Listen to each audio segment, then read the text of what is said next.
Hey, Christine. Hello. How are you? Yeah. Hey, I'm all right. Hanging in there, trying to finish this workout. Get out this damn gym. Oh, you're in the gym? Yeah.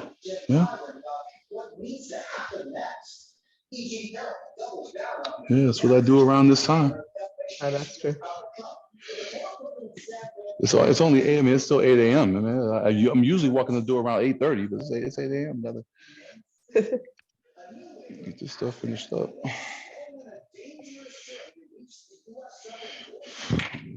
Turn my TV off. And we begin this very busy hour with that breaking news. Because I like to watch the news in the morning when I'm training. I gotcha. I make my clients watch the news too, current events.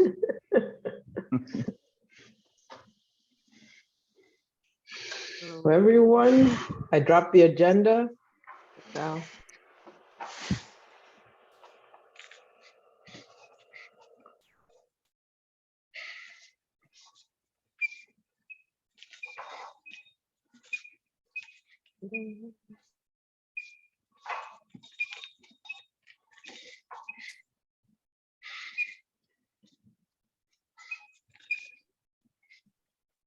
Hello, hello.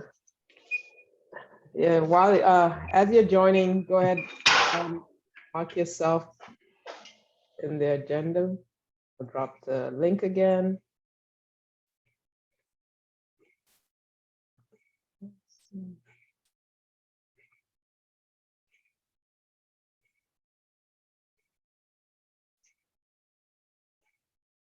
All right. Guess we could probably go ahead and get started. Any new friends joining us? If you want, feel free to introduce yourself. I am new. I have never been to this meeting before. I am Catherine Jarkman. I work for Intel. I was just kind of interested to see what was going on in here. I don't normally join the end user group either, but Krob actually mentioned this group to me in an internal meeting, so I thought I'd come check it out. I have opinions, so I thought instead of just running my mouth about my opinions, I might join in and see what's going on. Oh, thanks. Welcome. Thank Definitely you.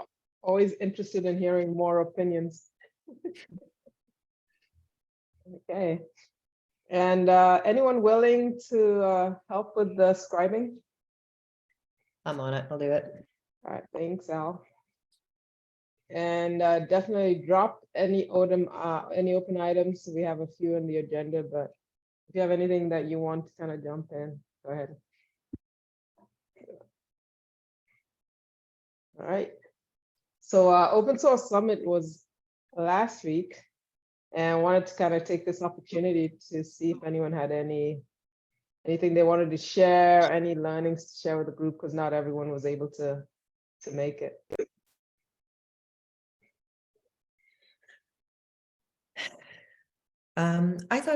I thought OSS NA was good.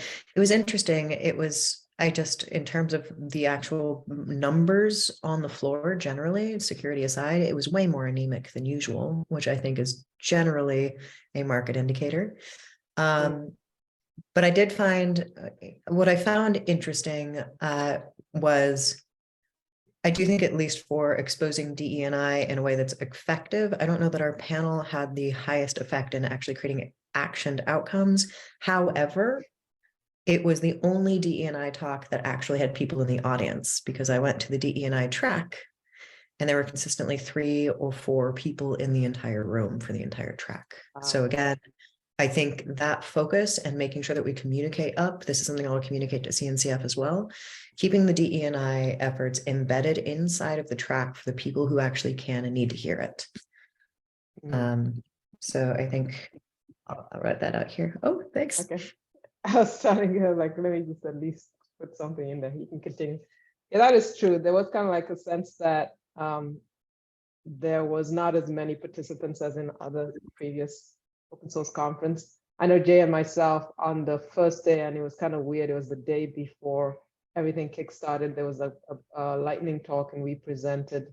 We had 5 minutes, so we just kind of did a quick overview of this particular DEI subcommittee with a call to action, but literally a lot of folks that were in the room were there because they had like a happy hour going on. So again, not great attendance, but hopefully people got a chance to, maybe later on, at least the videos are up there. But I did the roundtable that we did, the Sal that you kind of organized and moderated, that was a good experience as well. And just like the diversity of thought and just having all those different folks, neurodiversity, et cetera, I thought that was a pretty good audience with some good questions as well. Yeah. I think my one request moving forward, I'm also going to say generally, so we should plan a marketing engagement strategy, marketing and journalism engagement strategy. Okay. For the next one, which is not anything more complex than making sure that I reach out to journalists in advance and make sure that when we're doing those interviews, all of those things, right? Because those conferences are B2B sales and then whatever content that you can take to reuse. So getting those live interviews, I think, was really useful for the ones that we could, but again, I didn't push those in advance. So I will make sure to do that. I will also state that we do need more engagement and involvement specifically in this subcommittee and in all the things that this subcommittee is involved in more largely.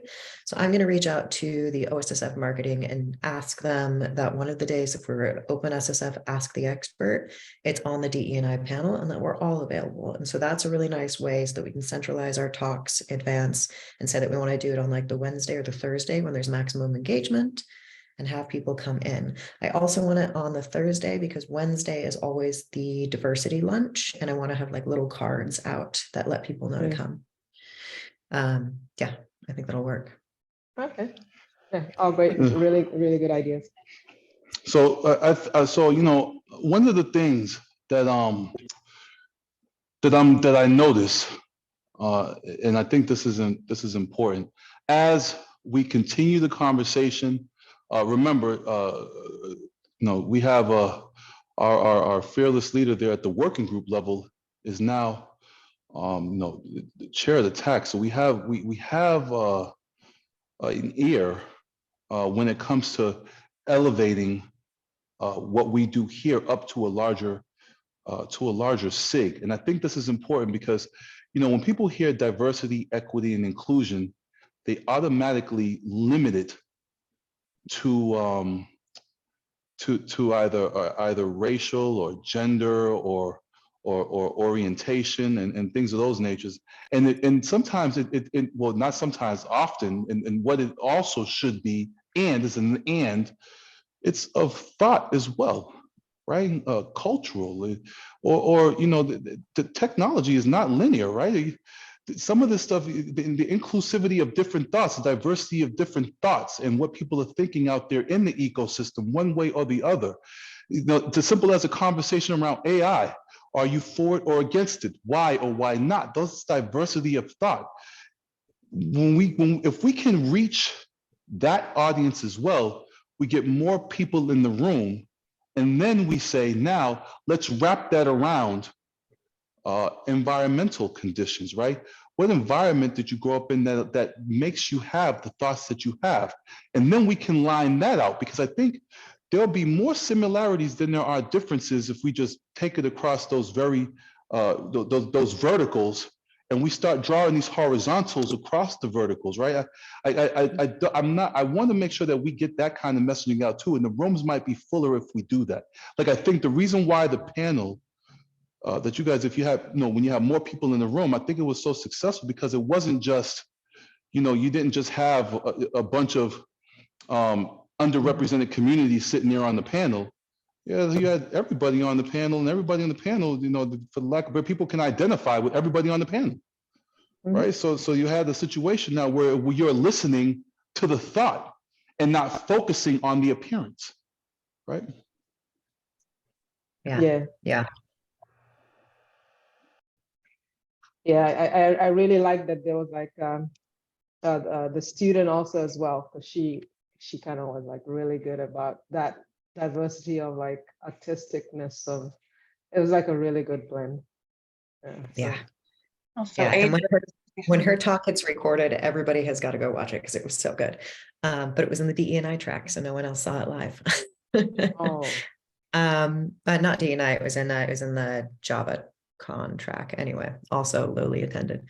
Yeah, I think it's not just the diversity of thought, it was allowing it to be elevated to thought. So my issue, I don't do D&I because I want to, I do it because I have to, because if I don't do this, I spend 20% of my work time fighting DE&I problems that are counter to revenue producing value. And so I think what I was trying to do in that panel was position really people who have business intelligence and to make sure that people would stay in the room because they want to hear about business intelligence. And that diversity is a revenue asset. Diversity is a retention asset.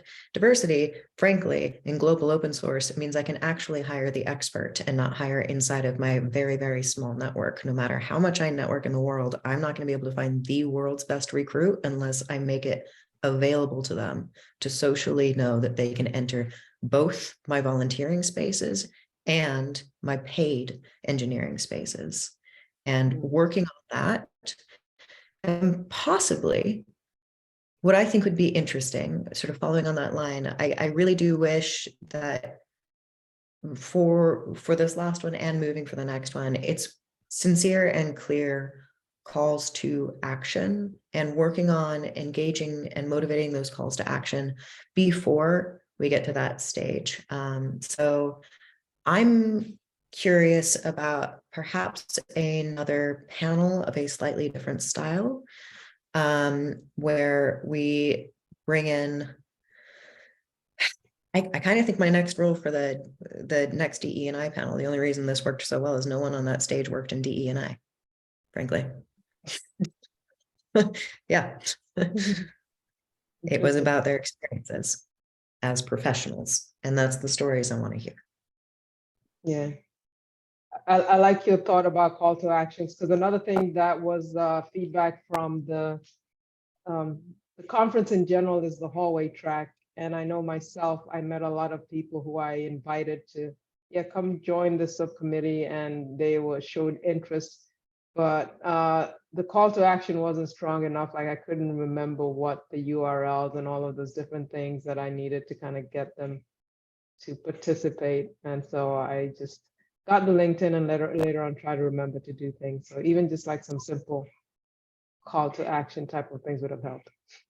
Yeah, I mean, I think that's solvable. I think honestly, I had such a good engagement and retention, and I didn't even have the metrics because it wasn't a digital asset, but those silly little printed out zines got so much engagement and communication. Very similarly, I think that those physical flyers and like a business card that literally says, here's all the talks on DE&I and security that you cannot miss. Give those out first day, make sure that people are engaged, give them a physical itinerary that's very cheap to produce, and make sure that we get the engagements and they can follow through on any of the calls to action underneath those. Because I know for myself, if I was to receive that, my follow-up would be significantly better than my like deranged notes that I have to take from OSS and try to follow up on, right? So I think physical assets to promote calls to action. I'm gonna write that down. Gotcha. I would have appreciated that, just for what it's worth. I was there. I heard your panel, and hey, I'm here, so I guess it worked. Excellent. But I would have greatly appreciated a printed card. Okay. Excellent. And did you have something else? I thought you came off mute just a little bit before this, Catherine. If I did, it has escaped my mind. Okay, if you remember. All right. Okay. The other thing, on the topic of marketing, I know there was like a DE&I office hours, the second one that happened either last week or the previous week. And Yeah, it was last week. It was last week. And Yeah. one of the things, Jay, you said maybe you can give a quick update. Yeah, we had one individual showed up. I was about 10 minutes into my 20 minutes, and then I'm signing off. And then as soon as I said that, one individual showed up, Andres.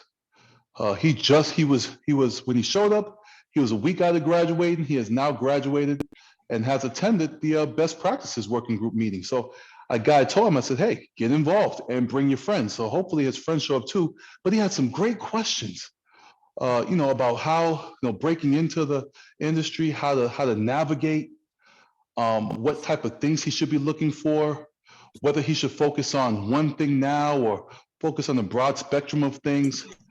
He had some wonderful questions. He got his questions answered for the most part. I told him, I said, do follow up and do your own looking. I'm giving you my view from my looking glass. So follow up and do your own research there. But he had some great questions. Hopefully we get more individuals like that. I told him, I said, you're graduating. You got some underclassmen that could benefit from this stuff too. Point them in this direction. So hopefully next office hours, they'll show up as well. But it's something that works. And it's something I know that works because his questions are like many other questions that we'll probably get.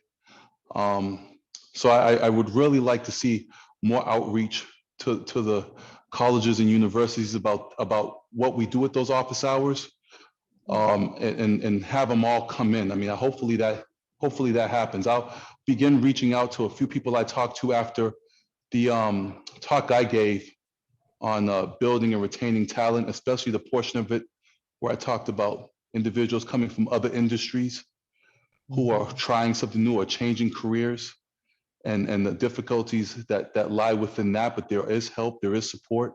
So there's a couple of people who I got their contacts, and I sat down with one person for over an hour, getting them plugged in to the Slack channel, to the OpenSSF, getting them joined, and hell, they even made them sign up for this for this SIG as well. So hopefully they attend. At one point I sat them with Christine walked by, and I was sitting there with them going on their phone going through it. So hopefully they end up they end up joining at some point. But the office hours work, and it's a pleasure to do them. So yeah. I think we need to advertise those better. But I also think, my real goal in getting more people engaged is to make that onboarding easier. Because it takes about an hour to get someone engaged in OpenSSF right now. I would love in 1 month's time to have Andreas write up my first month volunteering in OpenSSF.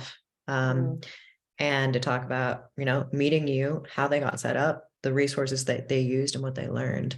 And I think if it comes from, if it comes from something that's self-similar and we can repropagate that, I'm also working on that with Anova because I'm getting her engaged now in OpenSSF and making sure that we collect the resources, because I'm pretty streamlined because I came straight in from a corporate infusion, as a lot of us did.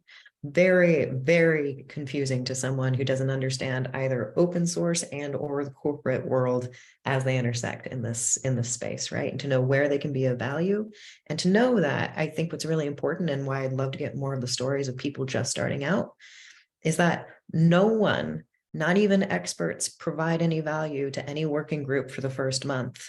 You should just sit there and listen. That is true. Exactly. And people need to be comfortable knowing that they're showing up to show up and to begin to understand. And it's a learning process, and it's a two-way street. I think that's going to be really delightful to get a couple of those stories out over the next quarter, because we just need more people who genuinely care and who genuinely are engaged, because they have lived experiences that they're bringing into this space, right? And students are no exception. That is true. Yeah, it's interesting because I asked Jay, how did Andreas kind of end up at the DEI office hours? And I think he wasn't too sure, but it was interesting that in the two that we've had people come in and ask questions that are like, how do I get started? What classes should I take? Where should I go? What should I study? And even just getting more of those types of conversations and people coming in, as you said, market to those types of individuals, because it seems like they're the ones dropping into those office hours. So we should do more of that. Yeah. Okay. And so the next one is, I guess it's monthly, so probably the next one is about 4 weeks from now. So I just missed the notification myself, but I'll try to get to the next one. Okay. So in terms of like the action item of marketing it and getting it to the right organizations, what's sort of like the game plan of just like sharing it with different universities and all? Should we start going through our outreach of the organization? Kind of it's the next topic, starting outreach to the organizations in the spreadsheet. What's the best way to sort of like tackle the universities that outreach that we want to do?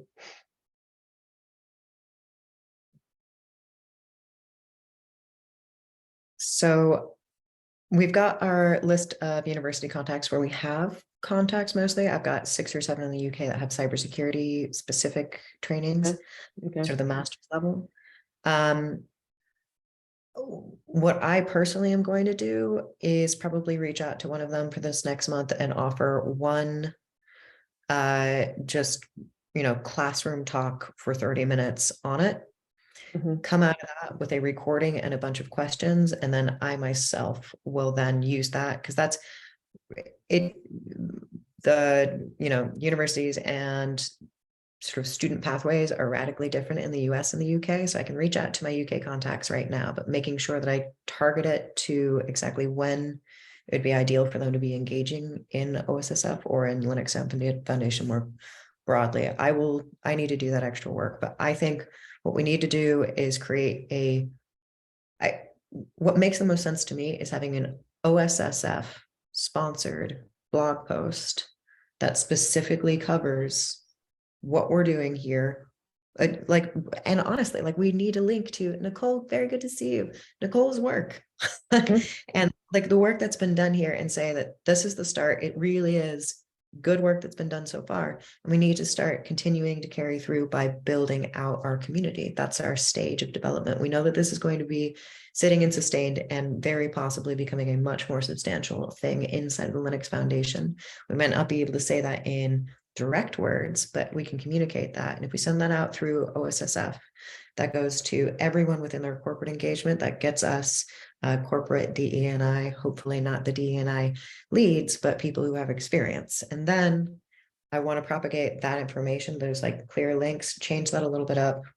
Essentially what I'm saying is we need a marketing strategy for corporate and for volunteers. That's different, because Okay. volunteers need to know about particular SIGs and where to focus in.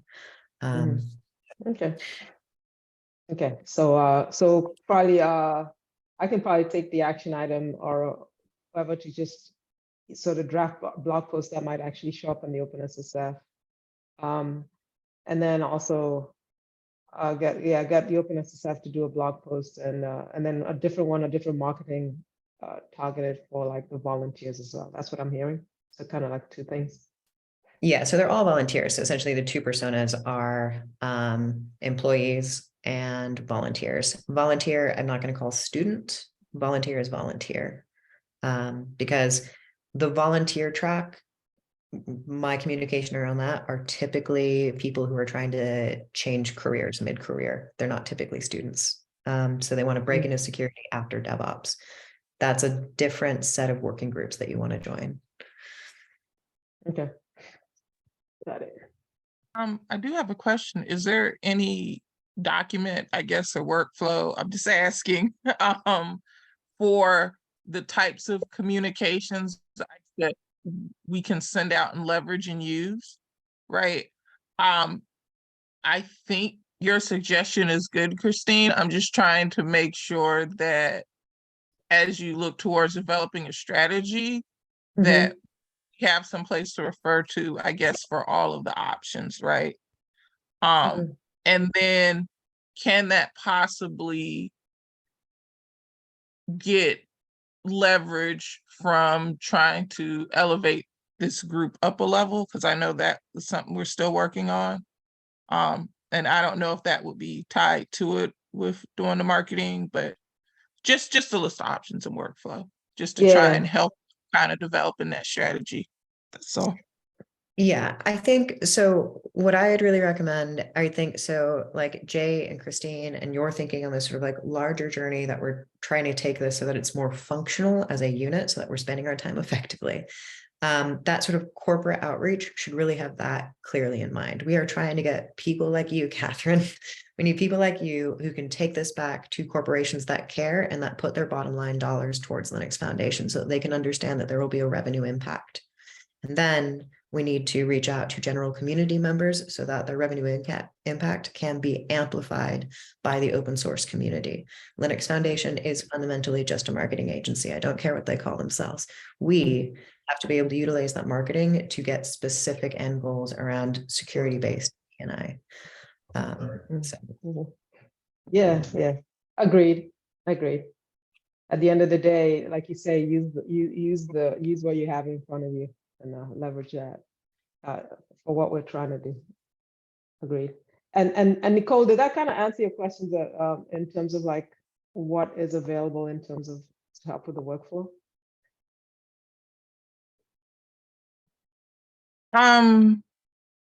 Yeah, but also I think part of my question was making sure we kind of have that reference document somewhere in our resources so that when we kind of have these discussions, we have something to kind of refer to.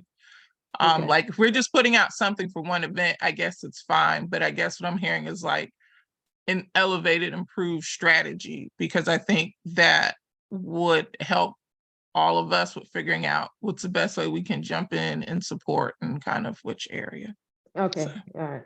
Yeah, so you're talking about almost things like what is going back to our roadmap and kind of getting that a little bit more crystallized, things like strategy and mission, that type of reference document. Well, not only us, but just in general, right? Like I'm new to doing certain stuff here with OpenSSF, right? So if I know we're in a committee and we're putting out initiatives, trying to understand that workflow and what's needed to kind of jump in and help, right? Because we are out and trying to establish ourselves, right? And so I think kind of making sure from an internal standpoint that we have that information available, as well as associated timelines with being able to get things out is helpful as we're looking at kind of building the airplane in flight as we're doing. Okay. Right, because I know some stuff we get, like with getting things set up on the repo, you know, we had Crow here who could just type in and talk to the guy, right? Right. But, you know, well, if he goes on vacation, you know, and we need some stuff done, right? That we kind of have some of those processes and things available. So if someone else needs to jump in, they can, right? Well, Nicole, I asked for that 2 years ago from OpenSSF. I see. So we can started as I'm just asking the question, right? Yeah. So I think it's really essential. And so this is why when I'm talking about the two different forms of engagement, that corporate engagement is really, I think what you're asking for is an actionable. When I asked, so David Wheeler did deliver a like PowerPoint slide to me that was a Venn diagram with 18 different working groups somewhat Venned off of each other. And I still can't read it to this day. Does not make sense to me and doesn't even have any direct links or tell me what those working groups are beyond their names. What I would love, so I think reaching out to our working groups, I mean, we've all got documents that say what their remit is, but I think reaching out to them and saying, can you define your audience for this would make a big, big difference. Because there are specific groups where, you know, if I was a student, it would not be valuable for me to go to some of those like supply chain security meetings. They're just way out of scope for your skill set. But a corporate engager needs to be in those. So I recently onboarded Comcast onto OpenSSF. And I took very much the journey that Jay took with an individual for an OSPO. So I think maybe sort of that like OSPO leaning and then individual leaning and then volunteer leaning, but individual corporate. Those three personas, I am happy to start writing up. I'll start a Google Doc and link it here. It's basically just, I've got my working list of the working groups and then little links to all of their resources. But that little self-identifier of why we want, like what we're looking at of those who are participating is usually not available. So if I can get that. Jay, does this fit into, because there's this working group or a SIG, I'm not sure what it's called, the Diagrammers Society is, so Jay participates in that and it's also heavily marketing involved in there. And I'm wondering if they have a lens for like, this is the Diagrammers Society of like a overview of OpenSSF for a volunteer starting out as from corporate. I'm wondering if that's where it kind of fits. You know what? So we have a whole slide presentation on the OpenSSF where we actually go into it. And we have 3 areas where we talk about all of the different SIGs and working groups and all that kind of stuff. But I'm not terribly sure in there, we have an orientation type of deck where we bring somebody in, we sit them down, we provide them an orientation. How do you get started? I don't think that we have anything like that. And I'll tell you why.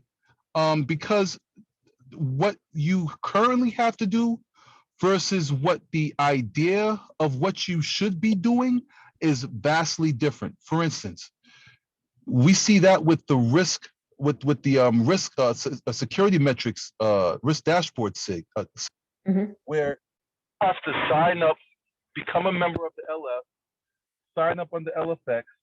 It generates a unique Zoom meeting for you that you have to click on, and that's your Zoom link. It's not inside of it's not something that's inside of the calendar. And to let LF tell it or OpenSSF tell it, you have to go through, you should be going through that to access any meeting now. Yeah. And that, but the problem with that is that takes away from the open nature of the OpenSSF, because now you have to actually sign up for this, sign up for that, become a member of this, become a member of that, and then receive a unique link for your meeting, right? So they have the legacy way of just going onto the website, clicking on the GitHub or whatever it is like that, going into the Slack and doing those things. So there's a couple of different ways to do it. So I think that the reason why we don't have that kind of orientation is because, well, what do you orient them to? What do you orient people to? The way that you're saying that they should be doing it, or the legacy way of doing it? Which is the right way? Well, I can actually explain this to you. This is partially political, specifically for OpenSSF. You won't see this as much for things like CNCF or CDN, any of these other not committees, foundations. Security is very new and very small, and there are CTOs that are providing revenue directly to this sub foundation who would like it to be significantly more closed than other foundations. So it's sort of security paranoia, but I think those limits, I think that's why there needs to be more communication around what are the meetings that I particularly would consider more closed, but I have to know that because I'm in the field and I go to these meetings, and ones that are more open. So anyone in the world could join this meeting and get value out of it, I think. But there are a bunch of meetings there that there are specific, like they're not going to want you in that room unless you are able to provide some contact to executive leadership inside of your company, period. You don't see that in any other Linux foundation, because all the other Linux foundations are attempting to get more open labor force. Whereas here they're trying to create a centralized security platform, right? So they're very much building a pipeline within this foundation, which is very different from the ecosystem approaches that you're seeing in any other major foundation. So because of this pipeline and because of the control of particular entities, we are dealing with something that is significantly less open than I have seen before. I would say it's a DE&I issue for sure. Yeah, but I would love to see, even within that whole diagram of like links of all of the different OpenSSF projects, almost like an arrow which says, I am a individual corporate contributor, start here. It's like, this is where you start. You're a volunteer contributor, you're new, straight out of college, start here. This is your gentle introduction to like OpenSSF. Exactly. Yeah, so because that's something that we can definitely, I can actually definitely bring that up at our next meeting, because I think that would be beneficial as well. I'll also say, you know, so Sal, you're right. There are some meetings that are very closed off, and this one could be joined from anywhere. To that point, I'll say that there are a lot of individuals that join these meetings that aren't members of the OpenSSF. Yes, And but because let's they be, get I'll a be very link. careful. I'll be very careful when I use the term membership, because I don't want to confuse that with the 100 and was it 107 or 8 members now, or 110 members now, member organizations. When I say members, I mean, like, individually voluntary and actually signing up to join the OpenSSF, and then actually getting on the mailing lists, and then being a contributor in the repos and everything. There are individuals that attend a lot of these meetings across the OpenSSF that are not linked in any way, shape, or form, other than going onto the OpenSSF calendar, public calendar, clicking on that Zoom link and joining the meeting. That's it.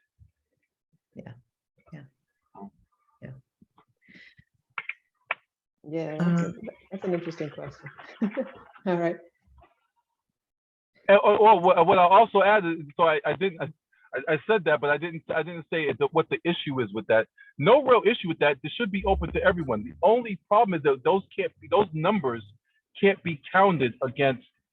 Like, if we did have a metric on who attends the meetings, what the contribution is, and all that, those numbers can't be counted. Right?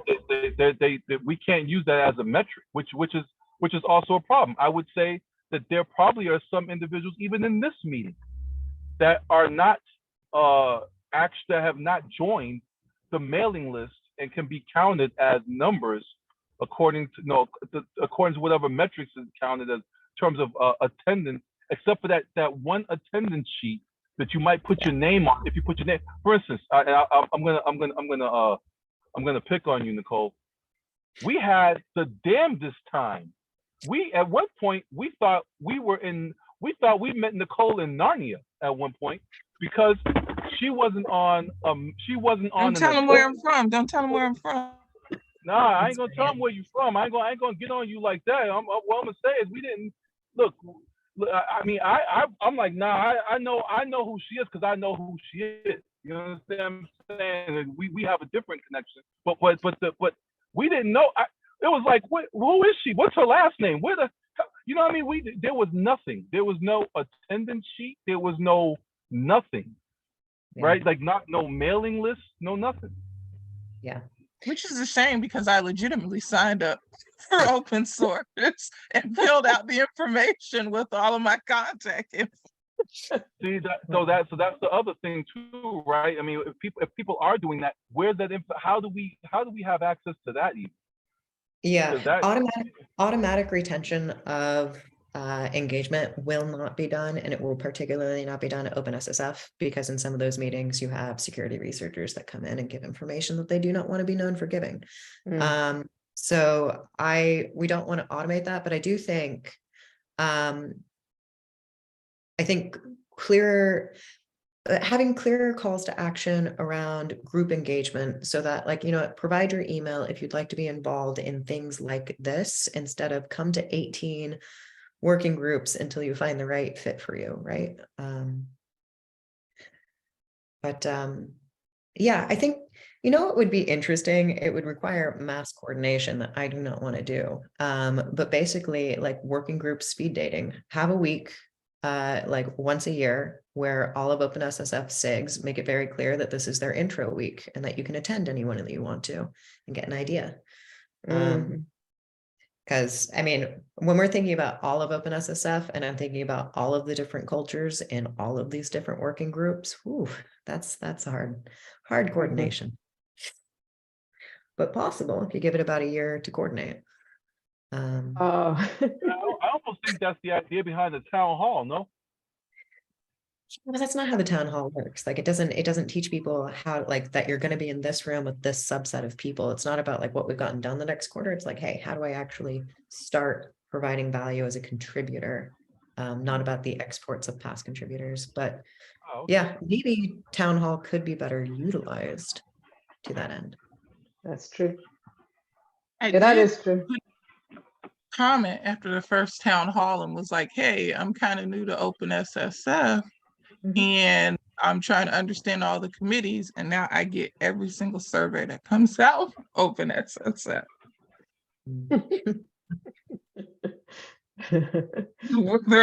Whether I signed up for the working group or not. That's hilarious. Oh my gosh. Yeah, so it's gonna be interesting. How do people kind of get entered into the OpenSSF? How do they end up being kind of like funneled and know the value? Because even with that, we'll be able to better elevate for our own understanding that the DEI-SIG can be elevated to a higher level if people kind of understand what each group is about. Well, Yeah. I actually think this might be a good activity for DEI, but I don't think you can actually write it up yet until you kind of know internally what those resources are, right? Mhm. Because it seems there's a push for volunteers, right? And you want all volunteers, so I think it would be good to go with that, but I don't think you have enough internally corporate wise, so I think it could just be expressed as something to add on to the list for this group to do, right? Yeah. I have an observation, just as someone who's kind of come into the general OpenSSF conversation a little bit later, I guess, in mid-conversation, I would say, in terms of its history. I talked to quite a few people last week, and I've talked to people, in the last several months since I kind of started to try and familiarize myself with what happens at the OpenSSF. And multiple people who have a lot of open source community experience and have been involved in open source projects and communities for, decades even, have told me that in the process of trying to understand, they're curious. Oh, okay, there's this new security foundation. They're security minded. I'd like to learn more, right? And they come in and they've spent a significant amount of time. They've attended maybe a town hall or two. They've dropped into a meeting, and they are telling me they still don't quite understand what it is that OpenSSF does. What are the activities of these working groups? What is even the goal? This is, I'm talking to people who were at OpenSSF Day, and at the end of the day, it's a little clear, and we're, bright people. and I think that's an interesting. So I'm also involved in marketing and outreach committee, and that's obviously a problem to tackle over there as well. But it also, as you say, it's a DEI question, because these are, the people I'm talking to them because I think they're pretty cool, and they're valuable, perspectives to bring in to an organization like this. So, Yeah. Anyway, Well, okay. So there's a challenge. couple of things that are important to understand. See, so it's one of the newest foundations, new sub foundations. So they, up until recently, had a hiring, I think, of like 3 people, and now they've got a little less than 10 across the board. They've just got a new GM, right?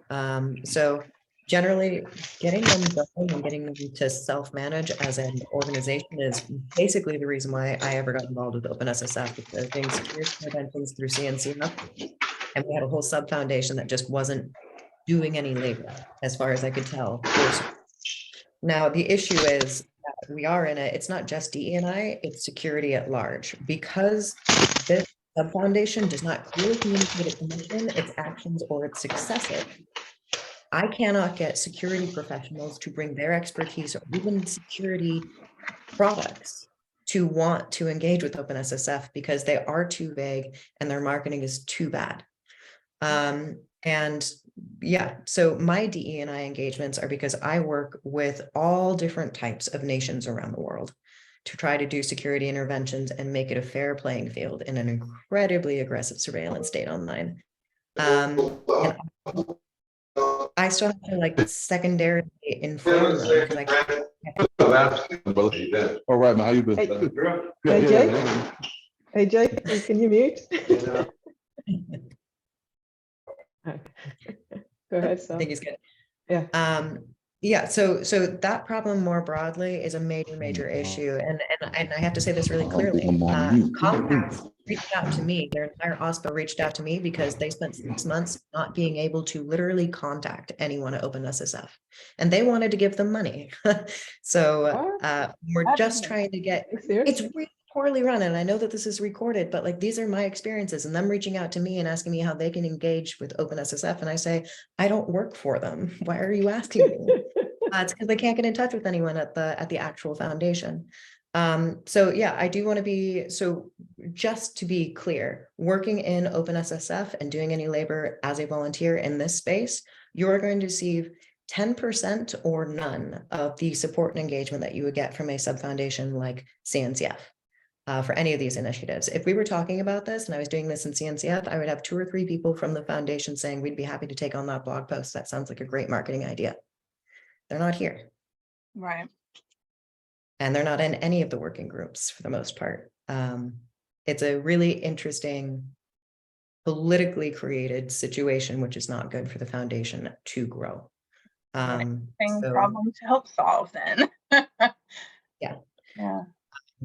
So yeah, I think that's why really some of these efforts here are to get this above and outside of one of the least active sub foundations in Linux Foundation, so that we can actually do real genuine work in our sectors above and beyond. We all work generally in security, but we all work mostly in cloud. So making this a cloud focus for DE&I, I think would be best move over time.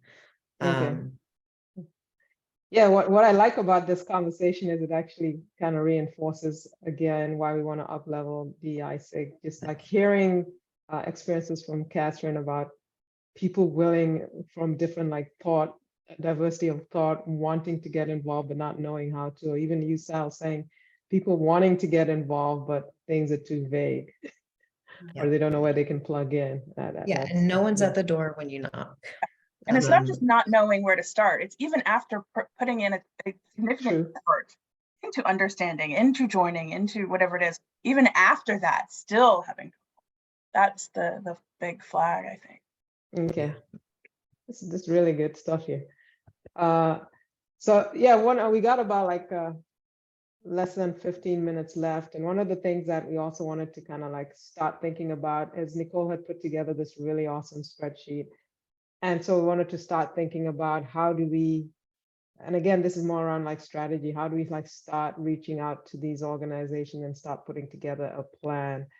But it's kind of like interesting, even like as we think about that and we're going back to these questions that we've been discussing for the last 30 minutes or so, what is it that we want to do? The question. So Yeah. I'm going to write down our calls to action down here. My next call to action, because you've got me a little bit riled up because I'm thinking, wow, isn't someone paid for this? Calls to action.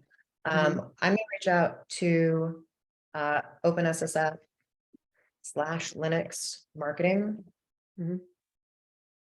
about like, so Sal will. If they'll coordinate with us on a like working group journeys, like for different types of end users or like SIG journeys. And if they are willing to coordinate with us on that, because I, again, don't do any extra labor until we know it's going to be of value. So I'll reach out to them and see if I know how to spell journeys. There, I do now. And I think that's really going to open up an incredible conversation. I think it's also going to be valuable to go back to them and say, hey, look, we've had in the past week, between all of us, probably 24 individual conversations with individuals and corporations who literally were not able to contact OpenSSF.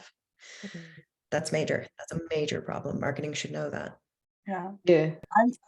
I can, just in the interest of transparency, I'm totally going to bring up this conversation in the marketing meetings that I'm going to be having this week, because this is very important. I mean, it's, the OpenSSF can't be the best kept secret in open source, right?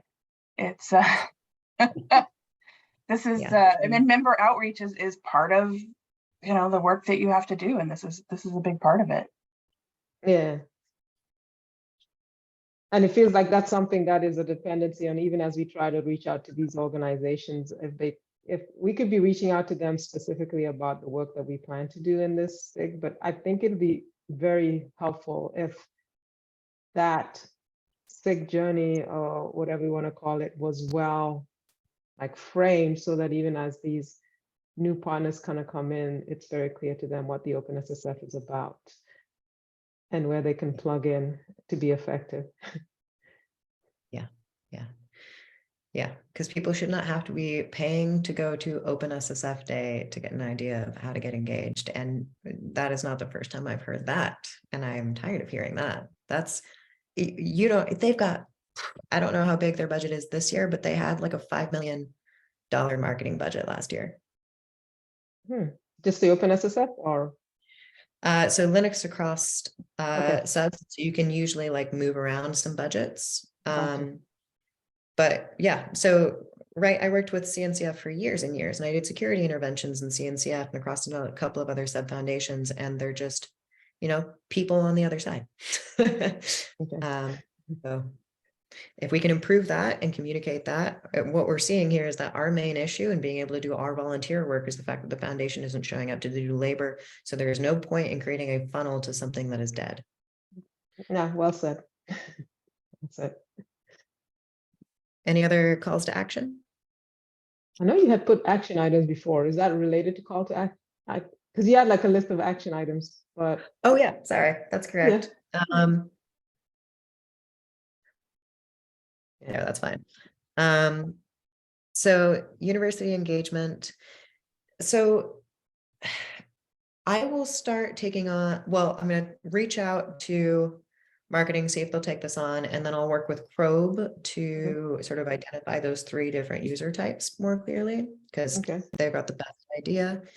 And then if we can take that on, I'd love to be able, we need to be able to get that out ideally for production, like publication July or August. It has to Yeah. be before people's budgets are down for OSSSEU. Yeah. So yeah. Yeah. Cool. Another action that might be interesting, I think Jay was talking about within the Diagrammers Society, just start thinking about like, maybe it's related to, again, those personas, but more like, how do you onboard these different personas? And I guess it's related, but he could take a look at the diagrammers, all those different diagrams, and see if that can work. Yeah. Cool. All right. So I'm going to remove the reference doc. I think the more clarity on roadmap, I think there is a reasonably good sort of like roadmap that we've been working on. Can we just that document to this roadmap right here? I don't know. Let's exactly find the where link. Okay. Yeah. Yeah. I'll dig And that then- link, find it where it is. That'll be a good follow-up. Cool. Yeah, the last item I think we should kind of like touch on, and I know like from the last meeting, which is about 4 weeks ago, we had started trying to map out something with the White House and the office hours that they were doing. And Nicole, I don't know if you said you were supposed to send it out, but I'm not sure where it left off because then things got a little crazy. But Nicole, were you able to know anything that happened? Any updates on that? Well, no, I tried to, I made some suggestions for cutting things down, just for cutting things down purpose, Yeah. because they did kind of like a word limit. Yeah. And I know I updated it in the Slack, and I didn't see if anybody else went over it, and I don't know, I know me and you worked on it, and I don't know whether you were just waiting for just another clean set of eyes to give it a final review, because I saw you went back and cut some. But Yeah. I can try reaching out and see if they would still be willing to set something up. I only put that out there because at the town halls that they had, like, they were looking for people, right? It wasn't enough people coming and talking before then. And like I said, they created like a LinkedIn group. And when I tell you, it's like 98% educators. So, and like I said, the only involvement with this task would be for us to probably have 5 or 6 people just do this 1-hour meeting and just provide input, right? So it's kind of quick and done. It's just setting up the meeting and talking. So I'll see where they're at. But if not, it could just be, OBE with planning for, Vancouver to kind of just overtake us. Yeah, and it actually did. So maybe just reaching out to see if they're still open to that, and if Sure. not, if they Email, are, then I'll include you in it. okay. and we'll see what they say. If they're interested, then we have something and we can, I think, cut it down. We have the links in Slack and we can just put an update in Slack. So send an email, include you in it. I'll get that out sometime today and see what they say. Who is your White House point of contact? Or what's the? Oh, well, this is a committee by the science and technology who are doing the STEM planning.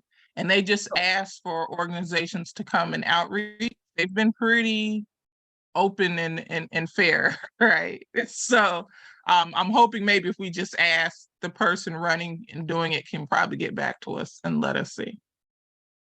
Okay, Because cool. it was just strictly out open volunteering, and then it wanted to hear from individuals and organizations who wanted to set up, speak to them in office hours about things they should be considering with redoing the STEM plan going forward. And it's not only education to students, but overall education throughout people's careers, right? Okay, cool. Well, if you provide, again, my Slack life is overwhelming. If we can provide a link to that in that document, I'll give it one more look over. I think that'd be really interesting. I just did a very similar sounding panel for Parliament in the UK, and I would love to be on that panel because I just think it'd be interesting to see the difference in responses. Sure. Yeah, and they're a collection group, so it's pretty open. It's nothing. They're looking for any type of input as far as areas to look at in STEM and how to educate and increase people. And I thought it was a good opportunity for this group because it's kind of visible, but not really a whole lot of commitment. And just, something to add to show us doing something, since they have a very open format, public meetings and looking for input.